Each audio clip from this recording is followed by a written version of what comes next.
بسم اللہ الرحمن الرحیم۔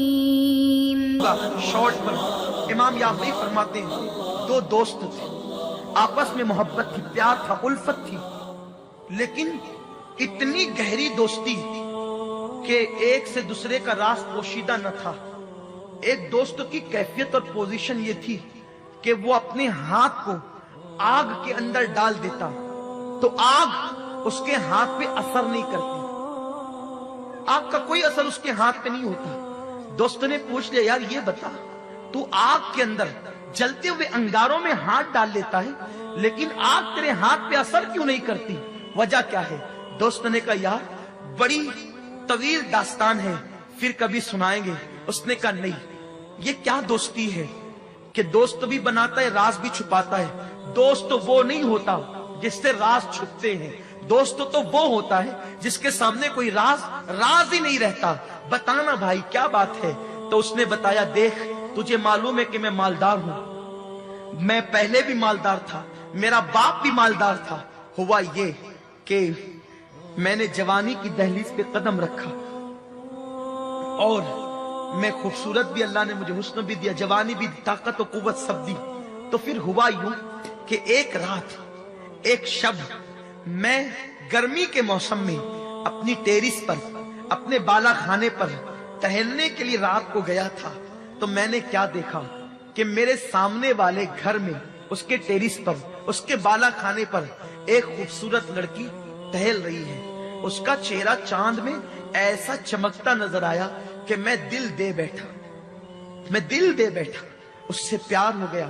میں نے اس کو کہا، اے لڑکی، میں تیرے قدموں میں دولت کا انبار لگا دوں گا، بس میں جو چاہتا ہوں تو کر لے۔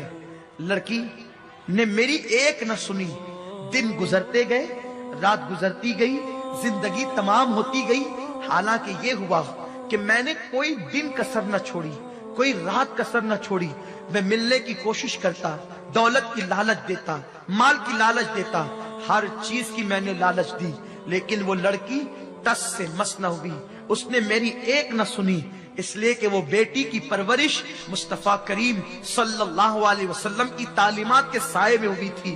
وہ پاکیزہ ماحول تھا اس کے گھر کا۔ یہ ہوا کہ چند دنوں کے بعد اس کی شادی ہو گئی کسی گھرانے میں۔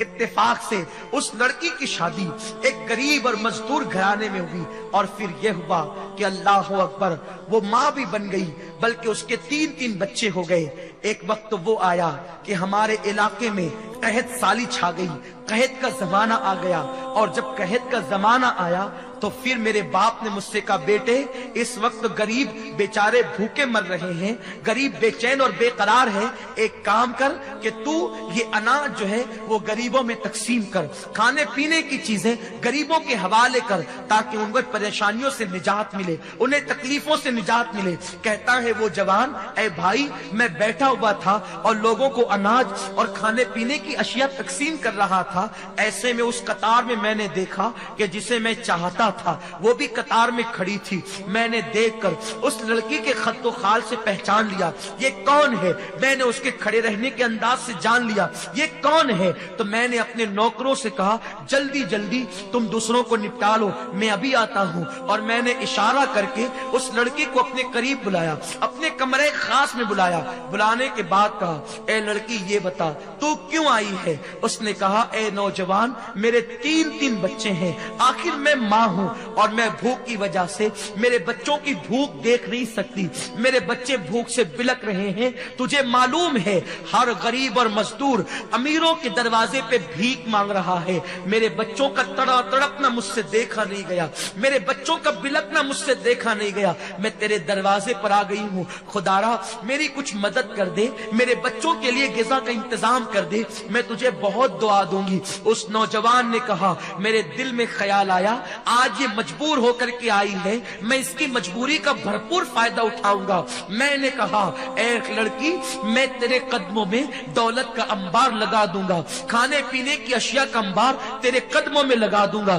تو جو کہے گی تیری ہر ایک سنی جائے گی، بس اتنی سی شرط ہے کہ تو میری اس خواہش کو پورا کر دے جو پہلے دن میں نے رکھی تھی، یعنی کہ اس نوجوان نے اس لڑکی کو زنا کی دعوت دی۔ اب میں اپنی بہنوں سے پوچھتا ہوں اور آپ سے بھی پوچھتا ہوں آپ مجھے بتائیں، ایک طرف تین بچوں کی زندگی ہو اور دوسری طرف عورت کی آبرو ہو، ایک ماں کا فیصلہ کیا ہوگا؟ دیکھو ماں کا فیصلہ ایک الگ چیز ہے، ماں ہے، ماں کی ممتا بڑی جدا چیز ہے، ماں کی ممتا بڑی عجیب چیز ہے۔ اللہ نے کائنات میں کسی کو وہ دل ہی نہیں دیا، اللہ نے جو دل ماں کو عطا کیا ہے، ماں وہ ہے جو 9 مہینے پیٹ میں رکھتی ہے، ماں وہ ہے جو 2 سال تک کے اپنا خون جگر پلا کر، اپنے بچوں کو دودھ پلا کر انہیں کھڑے ہونے کے قابل بناتی ہے۔ تو ماں تھی، ماں 3 بچوں کی جان ایک طرف ہے۔ اب ممتا سمجھ میں آ گئی ہوگی، یہ اشارہ، میرا عنوان ماں نہیں ہے، اشارہ دے رہا ہوں۔ اس نے کہا زنا کر میرے ساتھ ورنہ سن لے سب کو سب ملے گا، تجھے کچھ نہیں ملے گا۔ اس نے کہا اللہ سے ڈر، اللہ نے تجھے دولت دی ہے، زنا مت کر، لذت کے لیے گناہ مت کر، لذت چلی جائے گی گناہ باقی رہ جائے گا۔ اس نے کہا یا زنا کر یا چلی جا۔ پلٹی، مختصر یہ، جب پلٹی تو بچوں نے کہا ماں بھوک لگی، اس نے تسلی دی، پھر بچوں کی تڑپ دیکھ نہ سکی، پھر پلٹی، پھر آئی تو کہا خدا کے لیے رحم کر، بہت دعا دوں گی رحم کر۔ اس نے کہا میں نے کہہ دیا نا، یا میری خواہش پوری کر، مدد نہیں ہوگی۔ وہ سوچتا تھا کہ یہ ماں ہے، ممتا کی ماری ہے، یہ جو ہے وہ آخر سمجھوتا کر لے گی اپنی فکر سے، لیکن وہ کیا عورتیں تھی۔ ممتا اپنی جگہ ہے لیکن غیرت اس سے بڑھ کر ان کے پاس تھی، حیا اس سے بڑھ کر ان کے پاس تھی۔ جب پھر لوٹی تیسری بار تو بچوں میں سے کسی نے کہا ماں یا تو ہمارا گلا گھونٹ کر مار ڈال یا ہمارے کھانے کا انتظام کر۔ یہ جملے نشتر کی طرح، تیر کی طرح دل پر پڑے، اور پھر اس کے بعد اس نے سوچا چلو زنا کر لیتے ہیں، بعد میں توبہ کر لوں، بس یہ سوچ کر چلی اور کمرے میں گئی اس نیت کے ساتھ کہ بچوں کی زندگی تو بچ جائے گی نا۔ کھڑی ہوئی تو کہا خدا کے لیے رحم کر۔ اس نے کہا میں نے کہہ دیا نا، تو میری خواہش پوری کر دے، ہر خواہش میں تیری پوری کر دوں گا۔ جیسے ہی منہ سے جملہ نکلنے والا تھا کہ ٹھیک ہے میں تیار ہوں، دل کے اندر کا خوف خدا اس کے ضمیر کو جھنجھوڑتا ہے، اور اس کے ذہن میں ایک بات آتی ہے کہ رسول اللہ کا فرمان ہے جو اللہ سے ڈر کر گناہ چھوڑ دے، اللہ اسے ایسی جگہ سے روزی دیتا ہے جہاں اس کا گمان بھی نہیں جاتا۔ اور پھر کیا ضروری ہے کہ بچوں کو غذا مل جائے گی تو وہ نہیں مریں گے؟ بھوکا ہی مرتا ہے کوئی ضروری نہیں ہے، پیٹ بھر کھانے والا بھی تو مر جاتا ہے۔ تو اس نے کہا اے نوجوان سن لے، اپنے ایک ایک بچے کو تڑپ تڑپ کر مرتا تو دیکھ لوں گی، لیکن کبھی اپنے اللہ کی نافرمانی نہیں کروں گی، دامن غیرت پر کبھی زنا کا دھبا لگنے نہیں دوں گی، اور اب کی بات میں واپس بھی نہیں آؤں گی۔ یہ کہہ کر کے پلٹی ہے اور سنت فاطمی گھر جا کر یوں ادا کرتے بیٹو انتظار کرو ابھی کھانا آتا ہے۔ مصلی بچھایا، پیشانی کو سجدے میں رکھا، اللہ تو نے چونچ دیا ہے تو دانا بھی دے گا، میرے کریم میرے بچوں کے لیے کھانے کا انتظام کر دے۔ جملے مکمل نہ ہوئے تھے، دروازے پہ دستک ہوئی، سر اٹھا کر کے دروازہ کھولا، وہ جوان کھڑا تھا، اس کے ساتھ اور بھی اس کے نوکر تھے۔ لڑکی نے گرج کر پوچھا اب کیوں آیا ہے؟ کہا مجھے معاف کر دے، جب تو غریب ہو کر اللہ سے اتنا ڈرتی ہے، زنا نہیں کرتی، برائی نہیں کرتی، مجھے مالدار ہو کر اللہ سے کتنا ڈرنا چاہیے۔